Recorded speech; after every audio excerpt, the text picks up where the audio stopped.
Hello everyone, today I'm gonna show you how to update WhatsApp on your iPhone. So this method will work any iPhone device.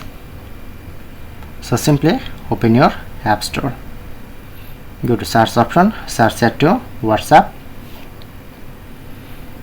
Okay, and showing it to update it. So you just easily update from here, but some device has missing this option, not showing it to update, only showing it to open option. So don't worry, I'm provide solution. Go back, open your settings again,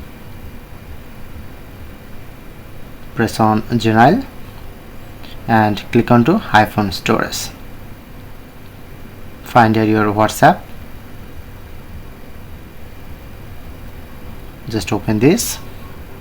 So you need to just not select delete apps, only select upload apps